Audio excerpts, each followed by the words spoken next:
Hallelujah. सबको मसीह में जय मसीह की।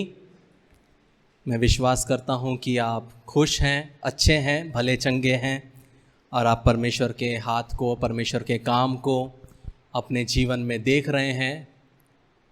इस्राएलियों के समय में एक समय था, 400 साल तक परमेश्वर ने इस्राएलियों से बात नहीं की और 400 साल के बाद जो व्यक्ति बात करता है वो था यूहन्ना बपतिस्मा देने वाला।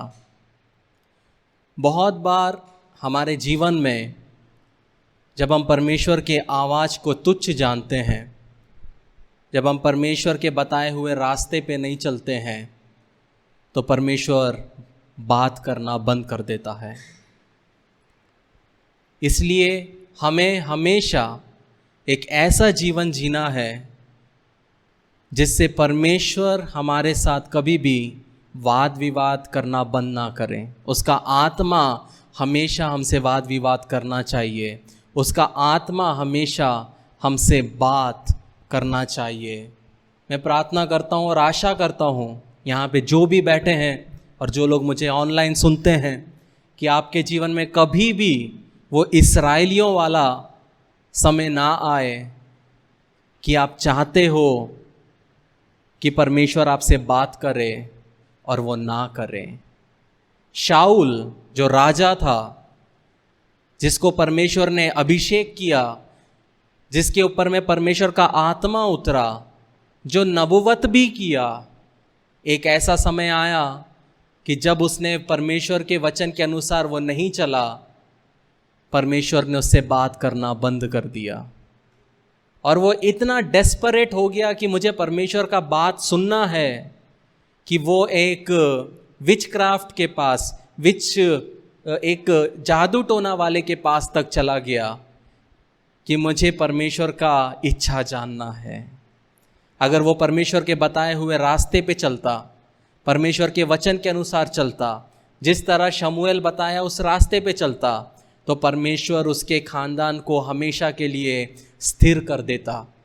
लेकिन वो डिसोबे किया, वो परमेश्वर के बताए हुए रास्ते पे नहीं चला। उस वजह से जो गद्दी उसके बच्चों को मिलने वाली थी, वो गद्दी किसी को नहीं मिली और उसका वो अंत में सुसाइड करके वो मर जाता है। कहने का मतलब है, जब परमेश्वर हमसे बात करता है, जब परमेश्वर हमसे वाद विवाद करता है, जब परमेश्वर हमें वचनों से बात करता है, तो उसको सुन के उसके प्रति आज्ञाकारी होते हुए चलना है। आज का जो टाइटल है, जो मैंने मैसेज का रखा है, वो है यीशु आपका नाम जानता है। क्या है? यीशु आपका नाम जानता है। इस देश का प्राइम मिनिस्टर आपका नाम नहीं जानता होगा, इस स्टेट का सीएम आपका नाम नहीं जानता है, लेकिन याद रखिए, जिसने इस आकाश और पृथ्वी की रचना की, जिसने हर एक भूमंडल की रचना की, जो राजाओं का राजा है, जो प्रभुओं का प्रभु है, वो आपका नाम जानता है। हो सकता है आपका परिवार इतने हैं कि आपके परिवार वाले भी आपका नाम नहीं जानते होंगे, लेकिन यीशु मसीह जो परमेश्वर का पुत्र था, वो आपका नाम जानता है। आज का जो हम वचन है वो देखेंगे लूका 19 उसका 1 से 10। वहाँ पे लिखा है, वे यरीहो में प्रवेश करके जा रहा था और देखो, जक्कई नाम का एक आदमी था जो चुंगी लेने वालों का सरदार था और धनी था। वह परमेश्वर को देखना चाहता था कि वह कौन सा है, परंतु भीड़ के कारण देख ना सकता था, क्योंकि वह नाटा था। जब उसको देखने के लिए वे आगे दौड़कर एक गुल्लर के पेड़ पर चढ़ गया, क्योंकि वह उसी मार्ग से जाने वाला था। जब यीशु उस जगह पहुंचा तो ऊपर दृष्टि करके उससे कहा, हे जक्कई, झट उतर आ, क्योंकि आज मुझे तेरे घर में रहना अवश्य है। वह तुरंत उतरकर आनंद से उसे अपने घर ले गया। ये देखकर सब लोग कुड़कुड़ाकर कहने लगे, वह तो एक पापी मनुष्य के यहाँ जा ठहरा है। जक्कई ने खड़े होकर प्रभु से कहा, हे प्रभु, देख मैं अपनी आधी संपत्ति कंगालों को देता हूँ, और यदि किसी को कुछ भी अन्याय करके ले लिया है तो उसे 4 गुना फेर देता हूँ। तब यीशु ने उससे कहा, आज इस घर में उद्धार आया है, इसलिए कि ये भी इब्राहिम का एक पुत्र है, क्योंकि मनुष्य का पुत्र खोए हुओं को ढूंढने और उनका उद्धार करने के लिए आया है। तो आज हम एक ऐसे मनुष्य को देखेंगे जिसका नाम क्या है? जक्कई है। और जब हम पहला वचन पढ़ते हैं, वहाँ लिखा है वे यरीहो में प्रवेश करके जा रहा था। कौन वे? यीशु मसीह यरीहो में प्रवेश करके जाने वाला था। जब हम जोशुआ 6 उसका 26 पढ़ते हैं, वहाँ पे हम देख सकते हैं कि जोशुआ ने यरीहो के बारे में एक श्राप दिया था। वो क्या श्राप था? जोशुआ ने कहा, फिर उसी समय यहोशू ने इस्राएलियों के सम्मुख शपथ रखी और कहा कि जो मनुष्य उठकर इस नगर यरीहो को फिर से बनाए वे यहोवा की ओर से शापित हो। जब वे उसकी नींव डालेगा तब तो उसका जेठा पुत्र मरेगा, और जब वे उसके फाटक लगवाएगा तब उसका छोटा पुत्र मर जाएगा। यहाँ पे हम देख सकते हैं यहोशू ये शहर के बारे में क्या कर रहा है? भविष्यवाणी कर रहा है और इस शहर को श्राप दे रहा है कि जो भी इस क्या करेगा, इसको फिर से बनाएगा, वो शापित हो, और जब वो इस शहर की नींव डालेगा तब उसका जेठा पुत्र मरेगा, और जब वो इसका फाटक लगाएगा तब उसका छोटा पुत्र मरेगा। जब हम पहला राजा 16 उसका 34 पढ़ते हैं, 1 किंग चैप्टर 16 वर्स 34, वहाँ पे लिखा है, उसके दिन में बेतेलवासी हियेल ने यरीहो को फिर बसाया। जब उसने उसकी नींव डाली तब उसका जेठा पुत्र अबीराम मर गया, और जब उसने उसके फाटक खड़े किए तब उसका लहुरा पुत्र सगूब मर गया। ये यहोवा के उस वचन के अनुसार हुआ जो उसने नून के पुत्र यहोशू के द्वारा कहलवाया था।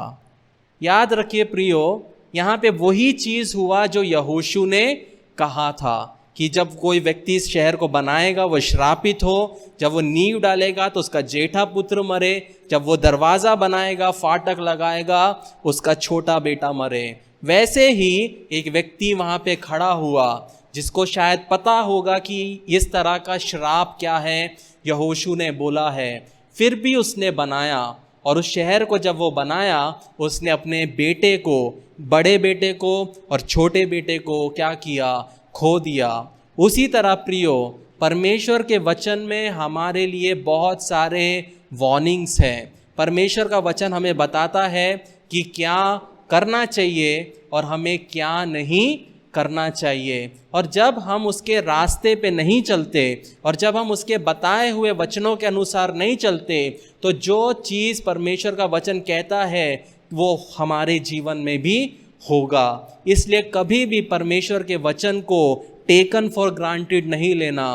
टेकन फॉर ग्रांटेड मतलब मजाक में नहीं लेना। कभी भी परमेश्वर के वचन के साथ खेलने नहीं जाना, क्योंकि वो परमेश्वर का वचन सिर्फ वचन नहीं है, सिर्फ लिखित नहीं है, वो जीवित वचन है। यहाँ पे जब हम देखते हैं लूका 19 में, हम किसके बारे में देख रहे हैं? हम जक्कई के बारे में देखते हैं। जब दूसरा वचन हम पढ़ते हैं, वहाँ लिखा है, और देखो जक्कई नाम एक मनुष्य था जो चुंगी लेने वालों का सरदार था और धनी था। यहाँ पे हमको जानने का ज़रूरत है, जक्कई जो था वो एक चुंगी लेने वालों का चीफ अधिकारी था, और चीफ अधिकारी होने के वजह से क्या था? उसके पास बहुत पैसा था। जैसे सेक्रेटरी के पास कम पैसा रहता है लेकिन वहीं पे मैनेजर के पास बहुत पैसा रहता है, वैसे उसका सीईओ के पास उससे ज़्यादा पैसा रहता है। तो यहाँ पे हम देख सकते हैं कि जो जक्कई था वो क्या था? वो एक चुंगी लेने वाला था, उसके पास सब चीज़ था, वो एक ऐसा व्यक्ति था, उसके जीवन में कोई चीज़ की कमी नहीं थी, उसके जीवन में उसको जो चाहिए था वो सब था, लेकिन उसके पास एक चीज़ की कमी थी। वो उस चीज़ को क्या कर रहा था? वो ढूंढ रहा था। याद रखो, आपके पास पैसा होते हुए भी आप बहुत बड़े गरीब हो सकते हो अगर आपके पास में यीशु मसीह नहीं है। और वहीं पे आपके पास कम पैसे होके भी आप दुनिया के सबसे अमीर इंसान रह सकते हो अगर आपके पास कौन है? अगर आपके पास में यीशु मसीह है। तो यहाँ पे हम देखते हैं जक्कई जो चुंगी लेने वाला था, और वो चुंगी लेने का वालों का सरदार था। और उस ज़माने में चुंगी लेने वालों को कोई भी पसंद नहीं करता था। वो क्यों नहीं पसंद करते थे? क्योंकि ये चुंगी लेने वाले यहूदी होते हुए वो रोमी साम्राज्य के लिए काम करते थे। तो रोमी लोगों को यहूदियों से पैसा निकालना है, तो वो अपने आदमी को ना भेजते हुए वो क्या करते थे? वो वहाँ पे बोली लगाते थे, और जो यहूदी इंसान वो बोली लगाता था, उस बोली के अनुसार जिसने भी हाई लगाया वो उसको उतने पैसे देता था।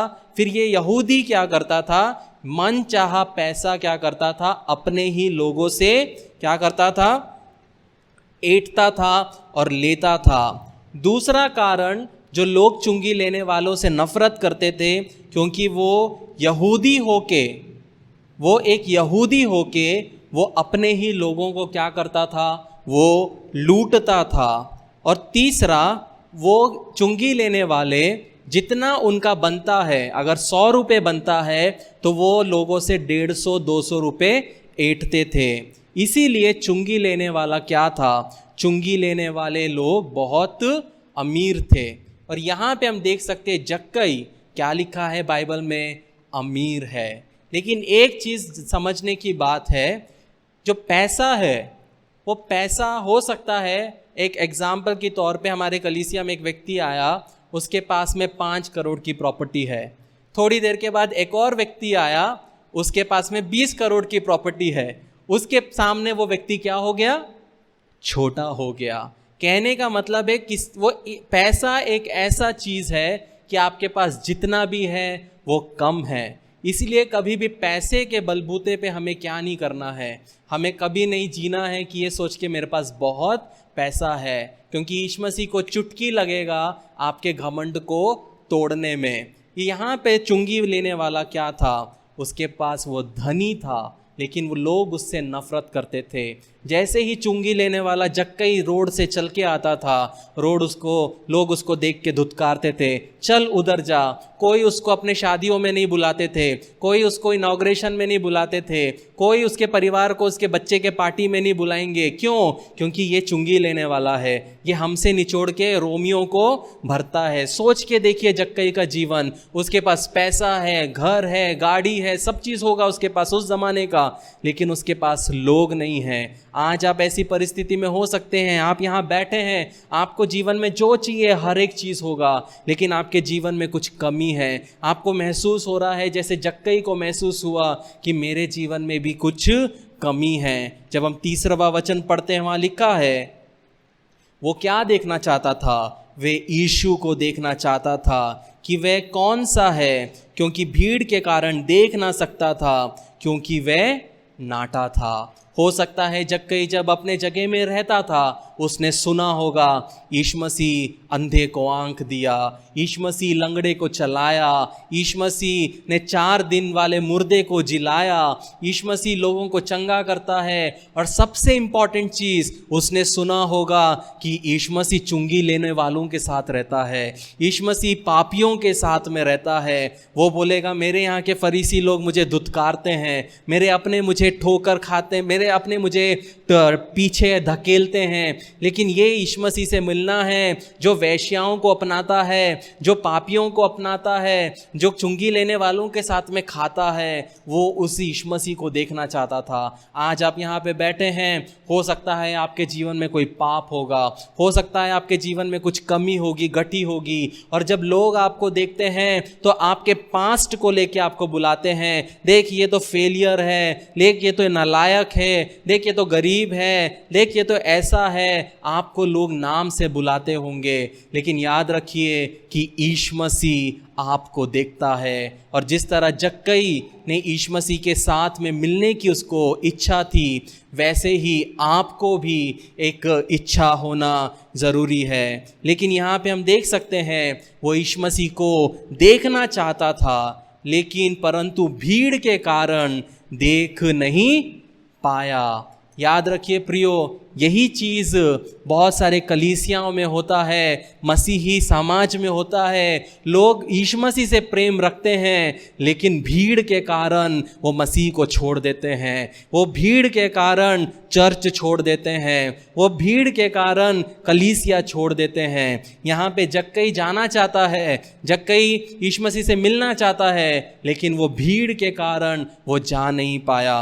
प्रियो, बहुत सारे लोग हैं अपने विश्वास को खो देते हैं भीड़ के कारण। बहुत सारे लोग यीशु मसीह को छोड़ देते हैं, क्योंकि जब वो देखते हैं कि पासबान ही शराब पी के खड़ा है, वो बोलेंगे इससे अच्छा तो मैं था। इस तरह से जब भीड़, बहुत बार हमारे जीवन में क्या होता है, भीड़ के वजह से हम मसीह से दूर जाते हैं। प्रियो, हमें कभी भी ऐसा भीड़ हमें नहीं बनना है जिसके वजह से हम दूसरों के लिए ठोकर का कारण बने। यहाँ पे देख सकते हैं कि भीड़ के वजह से जक्कई यीशु मसीह के पास नहीं जा पाया। जब हम लूका 18 पढ़ते हैं उसका 35 से, जब यीशु मसीह यरीहो में पहुंच रहा था, उसके पहले वो जब यरीहो के पास पहुंचा तो वहाँ लिखा है, जब वह यरीहो के निकट पहुंचा तो एक अंधा सड़क के किनारे बैठा हुआ भीख मांग रहा था, और वह भीड़ के चलने की आहट सुनकर पूछने लगा, ये क्या हो रहा है? उन्होंने उसको बताया कि यीशु नासरी जा रहा है। तब उसने पुकार कर कहा, हे यीशु दाऊद की संतान, मुझ पर दया कर। जो आगे जाते थे वे उसे डांटने लगे कि चुप रहे, परंतु वे और भी चिल्लाने लगा कि हे दाऊद की संतान, मुझ पर दया कर। तब यीशु ने खड़े होकर आज्ञा दी कि उसे मेरे पास में लाओ, और जब वह निकट आया तो उसने उससे पूछा, तू क्या चाहता है कि मैं तेरे लिए करूं? उसने कहा, हे प्रभु, यह है कि मैं देखने लगूं। यीशु ने उससे कहा, देखने लग, तेरे विश्वास ने तुझे अच्छा कर दिया है। और वह तुरंत देखने लगा और परमेश्वर की बड़ाई करता हुआ उसके पीछे हो लिया, और सब लोगों ने देखकर परमेश्वर की स्तुति की। ये कुछ लोग जो यहाँ से उसके साथ थे, वही लोग धीरे धीरे यरीहो में यीशु मसीह के साथ में आ रहे हैं। वो जक्कई जब वहाँ था, हो सकता है कि ये अंधा भी वहाँ था, लेकिन जब हम 39वां वचन पढ़ते हैं, जब अंधा पूछता है कि क्या हो रहा है, लोगों ने बोला यीशु नासरी जा रहा है, तो 39वें वचन में यही लोग डांटने लगते हैं और बोलते हैं, उसको बोलते डांटने लगते हैं कि चुप रहे। यही चीज़ होता है कलीसियाओं में, यही चीज़ होता है मसीही ऑर्गेनाइजेशंस में, कि जब कोई व्यक्ति बढ़ता है, जब कोई व्यक्ति परमेश्वर उपयोग में बढ़ने लगता है, मसीही लोग उसको बोलते चुप करके बैठ जा, चुप करके बैठ जा, तेरे को आगे बढ़ने की ज़रूरत नहीं है, इतना ही करने की ज़रूरत है। बहुत बार हम ही अपने लोगों को बढ़ने नहीं देते हैं। लेकिन यहाँ पे ये व्यक्ति क्या करता है, वो चुपचाप नहीं बैठता। उसको पता है कि ये यीशु मसीह जो यहाँ से जा रहा है, हो सकता है इसके बाद यीशु मसीह मुझे कभी नहीं मिलेगा, ये अपॉर्चुनिटी मुझे कभी नहीं मिलेगी, ये मौका मुझे नहीं मिलेगा। ये लोगों का क्या है, ये तो चिल्लाते रहेंगे। लेकिन वो और जोर से चिल्लाने लगा, वो और जोर से चिल्ला के बोला कि हे दाऊद की संतान, मुझ पर दया कर। प्रियो, लोग आपको चुप कराएंगे। जब आप परमेश्वर का वचन सुनाएंगे, लोग बोलेंगे कि चुपचाप बैठ। जब आप लोगों को करेक्ट करोगे, लोग आपको बोलेंगे चुपचाप बैठ। लेकिन आपको क्या करना है, इस अंधे की नाई और चिल्ला के बोलना है। ये नहीं सोचना है कि लोग मेरे बारे में क्या बोलेंगे, ये नहीं सोचना है कि लोग मेरे बारे में क्या सोचेंगे, लेकिन जो पाप है उसको मैं पाप ही बोलूँगा। अडल्ट्री है, वैश्यावृत्ति है, तो मैं उसको वैश्यावृत्ति ही बोलूँगा। मैं उसको अफेयर नहीं बोलूँगा, मैं उसको अडल्ट्री ही बोलूँगा। जो पाप है वो पाप का नाम लेके ही बोलूँगा, चाहे लोग उसको पसंद करें या ना पसंद करें। लेकिन जब हम 41वां वचन हम देखते हैं, उसमें लिखा है, यीशु मसीह उससे पूछता है, तू क्या चाहता है कि मैं तेरे लिए करूं? ये जब हम सोचते हैं, आप इमेजिन करके देखिए, यीशु मसीह अंधे के सामने खड़ा है, अंधा ऐसे से खड़ा। यीशु मसीह को क्या नहीं पता कि वो अंधा है? यीशु मसीह को पता है वो अंधा है, फिर भी यीशु मसीह उससे पूछता है कि क्या चाहता है कि मैं तेरे लिए करूं? उसका अर्थ क्या है? यीशु मसीह इनडायरेक्टली बोल रहा है कि भाई, अगर मैं तुझे आंख दूंगा तो तेरा जिंदगी बदलने वाला है। अभी तक तेरे को आसानी से भीख में पैसा मिलता था, आसानी से तू एक जगह बैठता था और लोग आके तेरे को पैसा देते थे, तू घर जाता था, तेरे घर वाले तेरे को खाना खिलाते थे, ये आसान वाली जिंदगी थी। लेकिन जब मैं तुझे आंख दूंगा तो तू भला चंगा हो जाएगा, तब तुझे बाहर जाके काम करना पड़ेगा। यीशु मसीह उससे डबल कंफर्म करते, क्या सच में तू चाहता है क्या कि तू देखने पाएगा?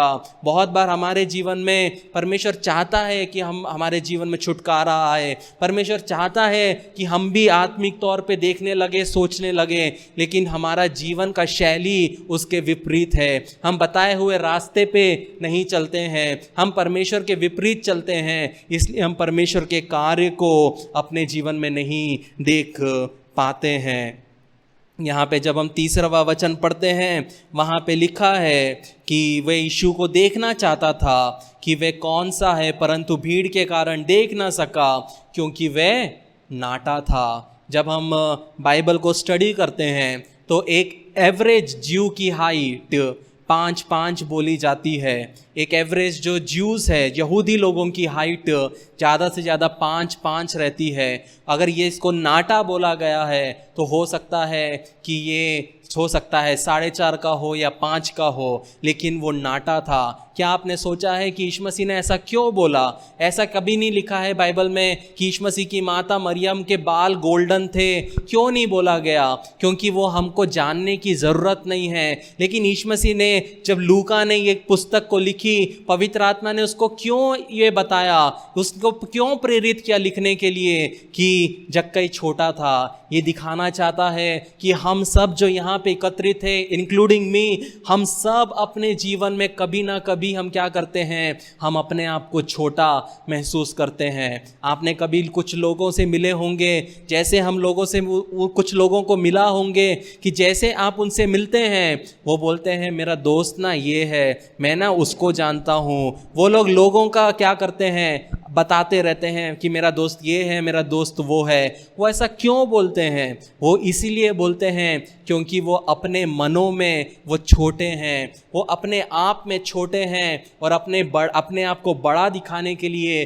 वो अपने कॉन्टैक्ट्स को क्या करते हैं, हमेशा बताते रहते हैं। जैसे कुछ लोग रहते हैं, जैसे हम गए तो हमारे अगर आईफोन है तो ऐसे करके दिखेंगे, ये ना अभी मैंने लिया आईफोन, दिखावट करने वाले। जब दिखावटी लोग जब आपको मिलते हैं तो उनसे आपको कुछ नहीं करना, ये समझना है कि कहीं ना कहीं वो टूटे हुए हैं, कहीं ना कहीं वो बिखरे हुए हैं, वो कुछ और चीज़ को यूज़ कर रहे हैं ताकि अपने आप को वो उठा सके। यीशु मसीह बताता है वचन के द्वारा, हम सब अपने क्षेत्र में कभी ना कभी, कहीं ना कहीं हम सब छोटे हैं, लेकिन हमें हमेशा याद रखना है कि हमारे साथ यीशु मसीह है, और जब यीशु मसीह हमारे साथ है तब हम किसी से छोटे नहीं हैं। हम सब शून्य हैं, लेकिन जब यीशु मसीह हमारे साथ खड़ा होता है तब हम वैल्यू बन जाते हैं। मैं शून्य हूँ, लेकिन जब मेरे सामने यहाँ 10 जन भी खड़े हो जाए, हमारा वैल्यू कुछ नहीं है। लेकिन जब यीशु मसीह यहाँ खड़े हो जाए तब मैं यीशु मसीह के साथ 10 हूँ, मैं मसीह के भाई के साथ मैं 100 हूँ, एक भाई और खड़ा हो जाए तो हम 1000 हो जाते हैं।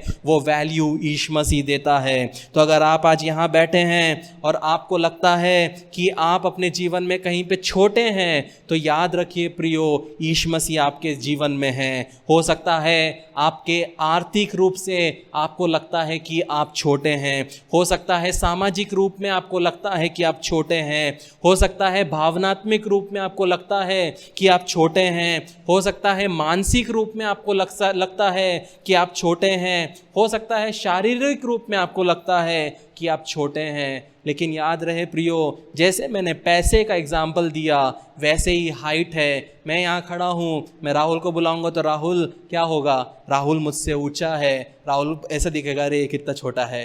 लेकिन मैं ये राहुल को यहाँ खड़ा करूँगा तो ये राहुल उसके सामने क्या हो जाएगा, छोटा हो जाएगा। यही चीज़ है, कहने का मतलब है कि हम सबके जीवन में जो चीज़ें हैं, हमको जो महसूस होता है, हम सब कम ज़्यादा है। हमको ये नहीं समझना है कि सिर्फ मेरा प्रॉब्लम बड़ा है, दूसरे का प्रॉब्लम नहीं है। लेकिन हमें सबके लिए क्या करना है, हमको सेंसिटिव होना है, सबको समझ के चलना है, सबको लेके हमें चलना है। जब हम लूका 19:4 पढ़ते हैं, वहाँ लिखा है, तब उसको देखने के लिए वह आगे दौड़कर एक गुल्लर के पेड़ पर चढ़ गया, क्योंकि वह उसी मार्ग से जाने वाला था।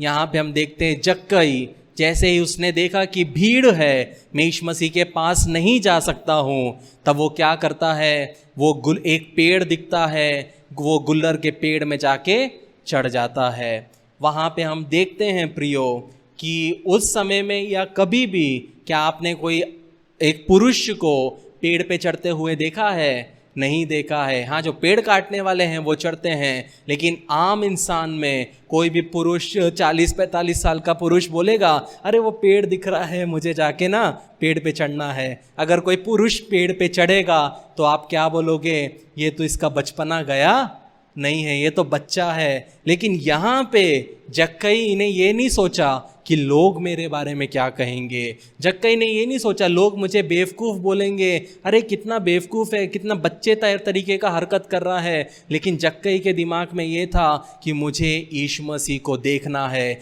और अगर मुझे यीशु मसीह को देखने के लिए लोग चाहे मुझे मेरा मजाक भी क्यों ना उड़ाए, मुझे चलेगा, लेकिन मैं यीशु मसीह को देखना चाहता हूँ। अगर आप अपने जीवन में ये धारा को अगर आप उतार लोगे कि यीशु मसीह के लिए मैं कुछ भी बनने के लिए तैयार हूँ, मेरे को फ़र्क नहीं पड़ता लोग मेरे बारे में क्या बोलते हैं, मेरे को फ़र्क नहीं पड़ता लोग मेरे बारे में क्या सोचते हैं, लेकिन मैं यीशु मसीह को देखना चाहता हूँ, मैं यीशु मसीह को देखना चाहता हूँ। आप यीशु मसीह को देखोगे। जब हम मत्ती 18 उसका 1-4 पढ़ते हैं, वहाँ यीशु मसीह कहता है, उसी घड़ी चेले यीशु के पास आकर पूछने लगे कि स्वर्ग के राज्य में बड़ा कौन है। इस पर उसने एक बालक को पास बुलाकर उनके बीच में खड़ा किया और कहा, मैं तुमसे सच कहता हूँ, यदि तुम ना फिरो और बालकों के समान ना बनो तो स्वर्ग के राज्य में प्रवेश करने नहीं पाओगे।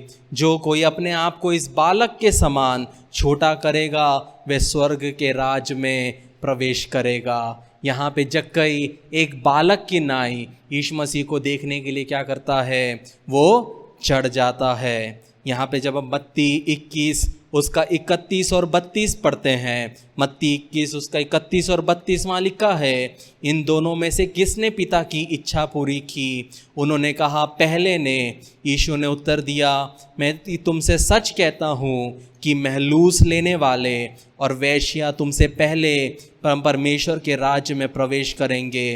क्योंकि यूहन्ना धर्म के मार्ग में से तुम्हारे पास आया और तुमने उसकी प्रतीति नहीं की, पर महसूल लेने वालों और वेश्याओं ने उसकी प्रतीति की, और तुम ये देखकर पीछे भी ना पछताए और उसकी प्रतीति कर लेते। यीशु मसीह बोलता है कि जब यूहन्ना बपतिस्मा देने वाला आया तुमने उसको नहीं अपनाया, लेकिन वेश्याओं ने और चुंगी लेने वालों ने क्या किया, उसके पश्चाताप को उसको अपनाया। याद रखो प्रियो, जब हम 1 कुरिन्थियों 1 उसका 27 पढ़ते हैं, वहाँ लिखा है, परमेश्वर ने जगत के मूर्खों को चुन लिया कि ज्ञान वालों को लज्जित करे, और परमेश्वर ने जगत के निर्बलों को चुन लिया है कि बलवंतों को लज्जित करे। अगर आप यहाँ पे बैठे हैं और अगर आपको लगता है कि मैं तो मूर्ख हूँ, आपके बारे में लोग, आपके माता पिता आपसे लज्जित महसूस करते हैं, आपके जीवन में आपके परिवार के लोग आपसे लज्जित महसूस करते हैं, तो याद रखो हमारा यीशु मसीह मूर्खों को चुनता है, हमारा यीशु मसीह निर्बलों को चुनता है ताकि वो बलवंत को बता सके कि वो जीवित परमेश्वर है। ये यीशु मसीह पीएचडी होल्डर्स को नहीं चुनता, यीशु मसीह ऐसे लोगों को चुनता है जो गवर्नमेंट स्कूल में होंगे या जिनको पढ़ना भी नहीं आता। ऐसे लोगों को यीशु मसीह क्या करता है, यीशु मसीह चुनता है, अपने कार्य में यीशु मसीह लाता है। अगर आपके जीवन में कोई कमी है, आपके जीवन में कोई घटी है, तो याद रखिए कि आप यीशु मसीह के लिए एक सही कैंडिडेट हैं। यीशु मसीह आपको बहुत अच्छे से उपयोग कर सकता है, क्योंकि जो व्यक्ति बच्चे की नाई, एक बच्चा क्या होता है, जब एक बच्चा जिस तरह अपने माता पिता पर पूर्ण रूप से क्या होता है, जब बालक रहता है, निर्भर रहता है, वैसे ही हमें भी यीशु मसीह पे पूर्ण रूप से निर्भर होना है। जब हम लूका 19 उसका 5 से 7 पढ़ते हैं, वहाँ लिखा है, जब यीशु उस जगह पहुंचा तो ऊपर दृष्टि करके उससे कहा, हे जक्कई झट उतर आ, क्योंकि आज मुझे तेरे घर में रहना अवश्य है। वह तुरंत उतरकर आनंद से उसे अपने घर को ले गया। ये देखकर सब लोग कुड़कुड़ा कर कहने लगे, वह तो एक पापी मनुष्य के यहाँ जा उतरा है। यहाँ पे हम देख सकते हैं कि जक्कई उस पेड़ के ऊपर बैठा हुआ है और बैठते हुए वो देख रहा है कि यीशु मसीह आ रहे हैं। उसने कभी नहीं सोचा कि वो यीशु मसीह के साथ खाना खाएगा, यीशु मसीह को अपने घर में लेके जाएगा, यीशु मसीह उससे बात भी करेंगे। लेकिन वो जक्कई जब वहाँ पेड़ पे बैठा था, तब यीशु मसीह वहाँ उसके नीचे पेड़ के आते हैं और ऊपर देख के बोलते हैं, जक्कई नीचे झट उतर आ, क्योंकि आज मुझे तेरे घर में रहना अवश्य है। सोच के देखिए कि वो जक्कई के दिल में क्या महसूस हुआ होगा कि यीशु मसीह जिसके बारे में मैंने इतना सुना, क्या वो सच में मेरे घर में आना चाहते हैं। 6वां वचन कहता है, वे तुरंत आनंद के साथ, दुखी होते हुए नहीं, अरे मैं तो सिर्फ देखना चाहता था, अब यीशु मसीह मुझे घर पे जाना पड़ रहा है, अब मुझे खाना बनवाना पड़ेगा, मेरा पैसा जाएगा। उसने ये नहीं सोचा, उसने आनंद के साथ क्या किया, उसे अपने घर पे ले गया। यहाँ पे देखिए प्रियो, जक्कई यीशु मसीह को देखना चाहता था, लेकिन वहीं पे यीशु मसीह भी जक्कई की खोज में था और यीशु ने जक्कई को उसके नाम से पुकारा। वहाँ पे बहुत बड़ी भीड़ थी, सब लोग यीशु मसीह को देखना चाहते थे। उतने बड़े भीड़ में यीशु मसीह ने आत्मा का दान, जो वर्ड ऑफ नॉलेज है, वो वर्ड ऑफ नॉलेज को यूज़ करके यीशु मसीह ने उसके नाम को पता किया और उसका नाम करके पुकारा, जक्कई नीचे आ। यही है आज मैसेज का जो टाइटल, यीशु मसीह आपका नाम जानता है। जक्कई कौन था? जक्कई को जब लोगों ने जक्कई को यीशु मसीह ने क्या किया, नाम से पुकारा, लेकिन वहीं पे लोगों ने क्या कहा, 7वां वचन कहा कि वे एक पापी मनुष्य है। जब लोग आपको देखते हैं तो आपको पापी करके बुलाएंगे, नालायक करके बुलाएंगे, कोई काम का नहीं है बुलाएंगे। लेकिन जक्कई को यीशु मसीह उसके नाम से बुलाता है, इज्जत से बुलाता है। प्रियो, आपको लोग वैल्यू नहीं करेंगे, लेकिन यीशु मसीह आपको वैल्यू करेगा। जक्कई नाम का, जो हम लोग कुछ भी नाम रख देते हैं अपने बच्चों का, लेकिन वहाँ पे यहूदी लोग अपने बच्चों का नाम कुछ भी नहीं रखते। हर एक नाम का एक अर्थ होता है। तो जक्कई का नाम का जो अर्थ था वो था निर्दोष, शुद्ध और धर्मी। जब यीशु मसीह ने जक्कई को देखा तो यीशु मसीह ने जक्कई को निर्दोष तरीके से देखा, यीशु मसीह ने उसको शुद्ध देखा, यीशु मसीह ने उसको धर्मी देखा। जब लोगों ने जक्कई को देखा तब लोगों को उसमें क्या दिखा कि वो तो एक चुंगी लेने वाला है, वो तो एक पापी है, वो तो नालायक है, वो तो हमसे लूटता है। लेकिन यीशु मसीह ने क्या किया, उसको उसके नाम से पुकारा। आप ये मत सोचिए सोसाइटी आपको कौन से नाम से बुलाती है, आपके टीचर्स आपको कौन से नाम से बुलाते हैं, आपके परिवार लोग आपको कैसे नाम से बुलाते हैं, आपके दोस्त आपको कौन से नाम से बुलाते हैं। ये याद रखिए कि यीशु मसीह आपको अपने नाम से बुलाता है और यीशु मसीह आज आपको आपके नाम से बुलाता है। जब हम 8वां वचन पढ़ते हैं, वहाँ लिखा है, जक्कई ने खड़े होकर प्रभु से कहा, हे प्रभु देख, मैं अपनी आधी संपत्ति कंगालों को देता हूँ, और यदि किसी का कुछ भी अन्याय करके ले लिया तो उसे 4 गुना फेर देता हूँ। जक्कई यीशु मसीह को अपने घर में लेके जाता है और जक्कई रास्ते में सोचता रहता है, मैंने तो मेरा नाम नहीं बताया, यीशु मसीह को मेरा नाम कैसे पता चल गया। अगर यीशु मसीह को मेरा नाम पता है तो यीशु मसीह को पता है कि ये घर मैंने कैसे बनाया, यीशु मसीह को पता है कि घर के सामान मैंने कैसे खरीदे। एकदम से जब वो यीशु मसीह के साथ में मिलता है तो जक्कई अपने पापों का पश्चाताप करता है और पापों का पश्चाताप करके वो बोलता है कि मैं अपनी यीशु मसीह आज मैं जानता हूँ, जैसे यीशु मसीह आया, यीशु मसीह ने उसको नहीं बोला पश्चाताप करने, लेकिन जब यीशु मसीह किसी व्यक्ति के जीवन में आता है तो ऑटोमेटिकली वो व्यक्ति पश्चाताप करता है, ऑटोमेटिकली वो व्यक्ति अपने बुरे कामों को छोड़ता है। और यहाँ पे जक्कई क्या करता है, जक्कई बोलता है, यीशु मसीह मैं अपनी आधी संपत्ति कंगालों को देता हूँ, और किसी से भी मैंने अन्याय करके कुछ लिया है तो उसे 4 गुना फेर देता हूँ। जब हम पहला यूहन्ना 1:9 पढ़ते हैं, वहाँ लिखा है, यदि हम अपने पापों को मान ले तो वे हमारे पापों को क्षमा करने और हमें सब अधर्म से शुद्ध करने में विश्वास योगी और धर्मी है। हमें क्या करना है, हमें सिर्फ अपने पापों को मानना है। जिस दिन आप अपने पापों को मानते हैं कि यीशु मसीह मुझसे गलती हुई, मुझसे गलती हो गई, मुझे माफ़ करिए, यीशु मसीह आपकी गलतियों को माफ़ करता है। जब हम 2 कुरिन्थियों 5:17 पढ़ते हैं, वहाँ लिखा है, सो यदि कोई मसीह में है तो वे एक नई सृष्टि है, पुरानी बातें बीत गई, देखो वे सब नई हो गई। जब आप मसीह में हैं तो आपका पुराना जीवन में आपने क्या किया उससे फ़र्क नहीं पड़ता।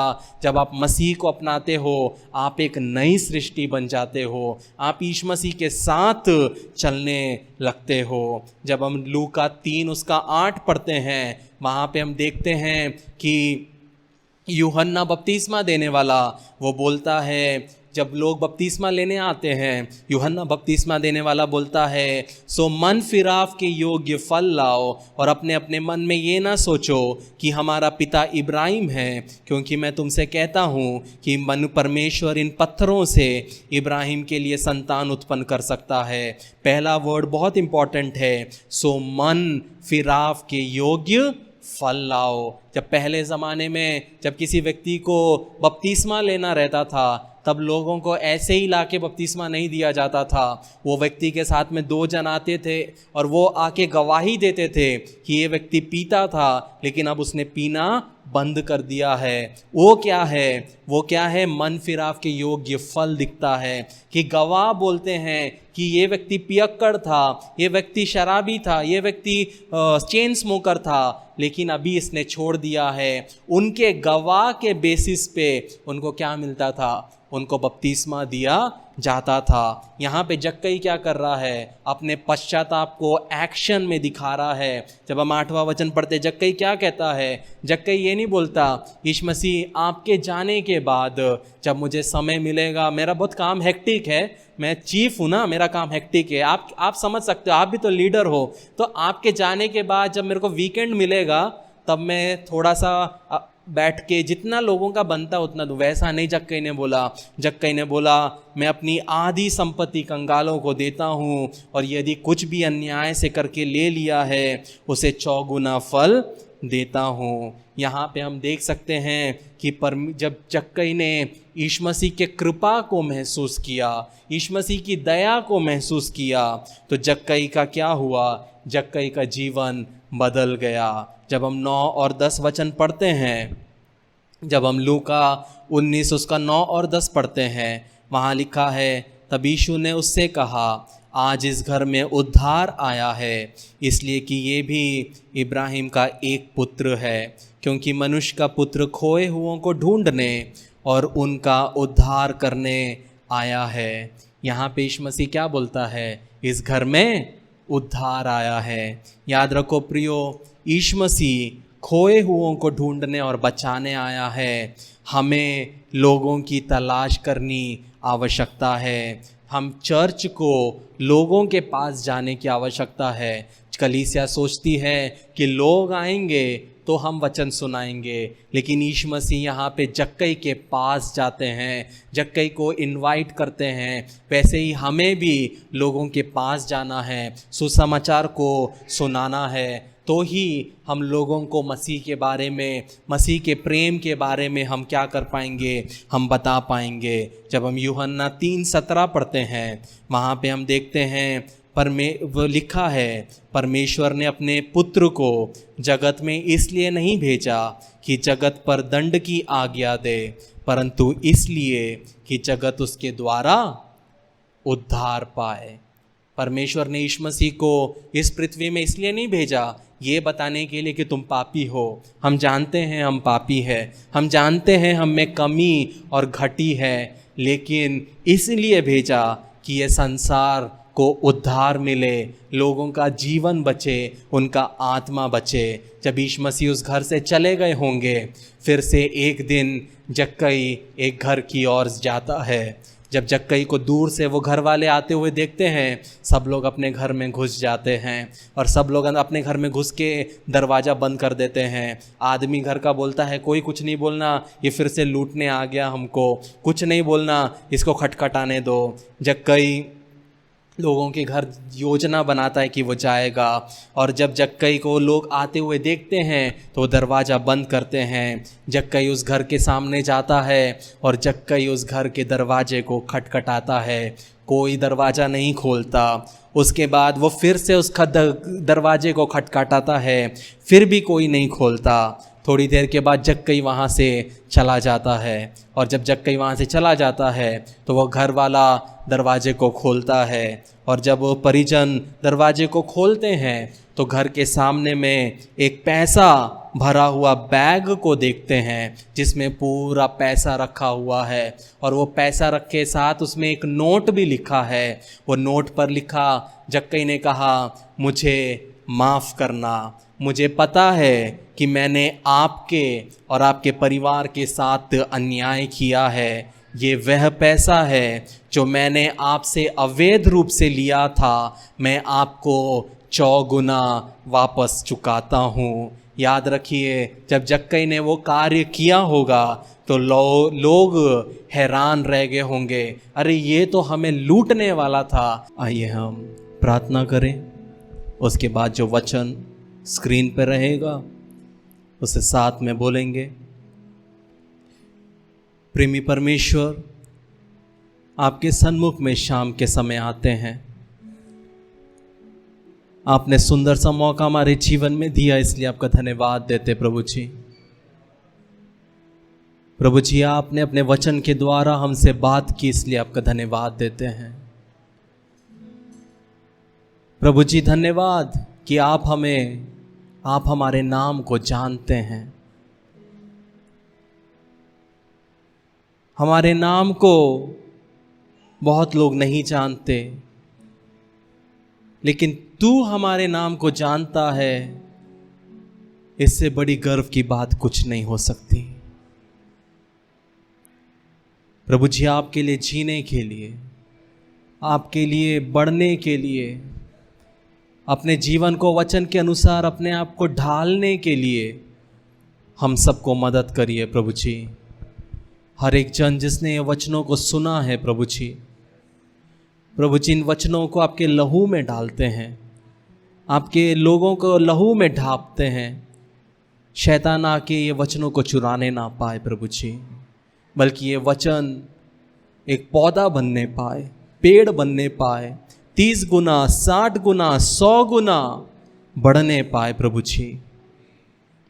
हम सब के लिए प्रभु जी, हम सब आपको ढूंढने वाले बनने पाए प्रभु जी। जिस तरह आप जक्कई के पास आए प्रभु जी, हम भी लोगों के पास जाने पाए प्रभु जी। हम हमारे घर में हमारे ऐश और उल्लास में, हमारे कंफर्ट जोन में ना रहने पाए प्रभु जी।